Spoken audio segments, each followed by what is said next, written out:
Nos outros vídeos eu falei um pouquinho sobre a trajetória do John Knox, precursor do presbiterianismo nas Ilhas Britânicas, especialmente Inglaterra e Escócia, que era o país de origem dele.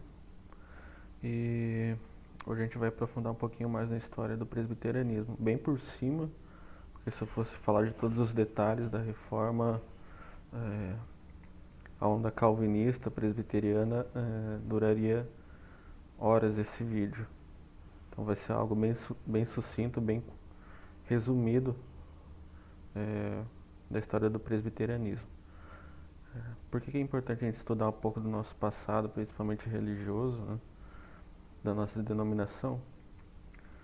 Porque é importante para o nosso presente estar preparado, alicerçado para receber eventuais ataques ou questionamentos, ou até mesmo pessoas que querem conhecer um pouco mais da nossa história.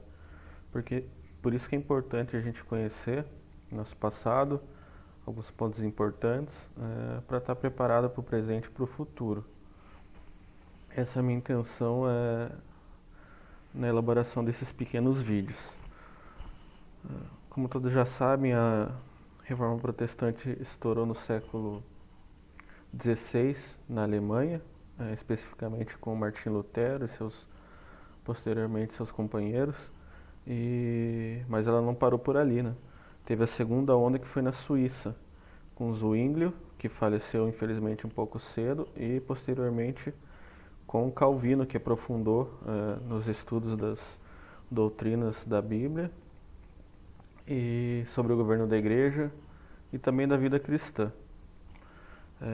Várias pessoas, teólogos, estudaram aos pés de Calvino em Genebra, na Suíça, e isso acabou alavancando um espalhamento das doutrinas reformadas, porque essas pessoas estudavam em Genebra e voltavam para os seus países para aplicar tudo o que aprenderam, né? John Knox foi um desses. E como ele, que foi para a Escócia e Inglaterra, tiveram outros que foram para a França, para a Holanda, para o leste europeu, na região da Polônia, Tchecoslováquia, Hungria, Romênia, e devido à forte perseguição da Igreja Católica, eles se espalharam ainda mais, né? E foram principalmente para a América do Norte, para as colônias britânicas. O termo presbiteriano, ele vem da palavra presbítero, que está no Novo Testamento, que significa anciãos, né? São pessoas experientes, não somente em idade, mas na caminhada cristã, que eram escolhidos para dirigirem as igrejas do Novo Testamento. Então, a gente vê Paulo falando para Timóteo escolher presbíteros, em Atos os presbíteros, os anciãos, se reuniam em concílio para tomar certas decisões, né, como nós vemos no concílio em Atos, sobre a questão dos judaizantes. Então, os reformados presbiterianos adotaram essa forma de governo, né, de pessoas experientes na caminhada cristã, não necessariamente em idade, que eram eleitos pela congregação para representar e liderar a igreja. E essa forma de governo foi levada para a Escócia e também para a Inglaterra. Mas na Inglaterra ela sofreu grande perseguição e por causa do estilo de governo que não facilitava a interferência do Estado na igreja. A igreja anglicana adotou a forma de governo presbiteriana não, episcopal, uma forma de governo centralizada, mas que ao mesmo tempo ela facilitava muito a interferência do Estado dentro da igreja. Ou seja, o rei ele tinha passe livre para interferir no que era a igreja naquela época. Tanto que a igreja anglicana, como todo mundo sabe, ela foi fundada pelo rei, né? Não vou entrar nesses detalhes agora, na época, mas se vocês procurarem um pouco mais sobre o nascimento da igreja anglicana, vocês vão ver como que ela surgiu e por que que ela surgiu. E ela adotou a forma de governo episcopal. Então, os puritanos, os presbiterianos, congregacionais, eles lutavam por uma igreja pura, né? Um culto mais puro, pautado nas escrituras sagradas, na glória de Deus, na soberania de Deus, e pela forma de governo, uma forma de governo bíblica, né? Os presbiterianos especificamente pela forma de governo presbiteriano, que nós encontramos bases dela na Bíblia, na igreja primitiva. Então, no século XVII, é, a, a perseguição estava muito forte na Grã-Bretanha e durante décadas os reformados lutaram por uma melhora na forma de governo. E foi nesse período que surgiu não, foi elaborada a Confissão de Fé de Westminster e os catecismos, o maior e o menor. No período de segunda metade do século XVII ali, quando o parlamento britânico era essencialmente reformado, o rei Carlos I não tinha o apoio do seu parlamento, a Revolução Puritana e ajudada pelos escoceses presbiterianos vinha ganhando força e derrotando o reinado em várias batalhas. O rei decidiu convocar eleições para o parlamento e o parlamento acabou sendo, em sua maioria, reformado. Então ele dissolveu o parlamento, convocou novas eleições, mas os reformados ganharam novamente, ocupando a maioria das cadeiras do parlamento inglês. E nesse período foi elaborada a Confissão de Fé de Westminster e os catecismos. Então eles foram elaborados a partir do ano de 1643 e durou até 1649, se não me engano, né, onde arduamente os teólogos, cerca de 121 teólogos, membros do parlamento, alguns, não tantos assim quanto teólogos, mas a maioria teólogos reformados e presbiterianos elaboraram, através de muita oração, incansáveis reuniões, os documentos da Confissão de Fé. Nesse período, o reinado começou a ganhar algumas batalhas na Revolução Puritana.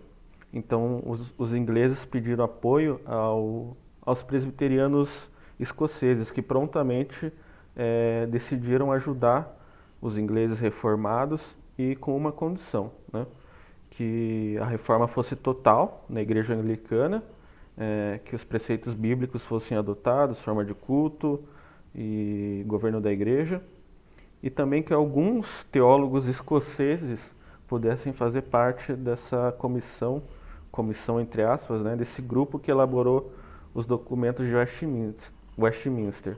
Então, 4 teólogos escoceses foram enviados para participar desse grupo. Eles não tinham direito a voto, mas isso não quis dizer muito, né? Por quê? Porque eles deram um incentivo tão grande, uma guinada tão grande na elaboração dos documentos que alguns pontos que precisavam ser revisados não foram apenas revisados, eles foram totalmente refeitos. Então esses escoceses presbiterianos, eles tiveram grandíssima influência na elaboração dos documentos de Westminster. Cada vez que um documento era criado, finalizado, ele ia para aprovação no parlamento e era aprovado e entrava em vigor. E foi assim com o documento que falava sobre a forma de governo eclesiástico, foi concluído em 1644, ela foi aprovada no parlamento. A Confissão de Fé, que foi concluída em 1646, também foi aprovada no parlamento e em março de 1648. E o Breve e o Grande e o Catecismo Maior foram elaborados em 1647 e foram aprovados em 1648 também. Então eles entraram em vigor. E na Escócia, assim que o documento total foi finalizado, ele entrou em vigor tão rapidamente que era possível ver que os escoceses queriam essa união da igreja presbiteriana, tanto da Escócia quanto da Inglaterra e da Irlanda também. Então eles queriam essa unidade da igreja. Então os documentos elaborados por John Knox no século passado, eles foram substituídos pelos documentos de Westminster.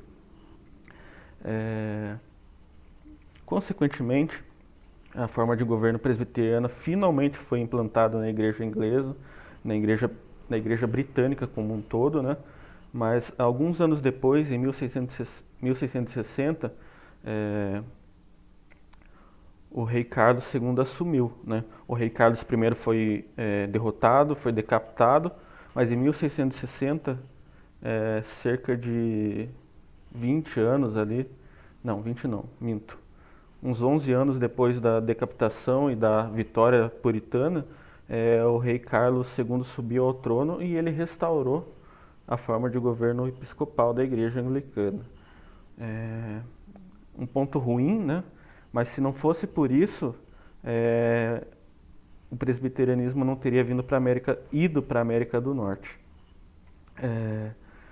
Como eu disse, devido à perseguição, esses cristãos reformados eles queriam um local onde pudessem cultuar livremente, seguir os preceitos bíblicos livremente, sem oposição, sem perseguição do Estado nem da Igreja Anglicana.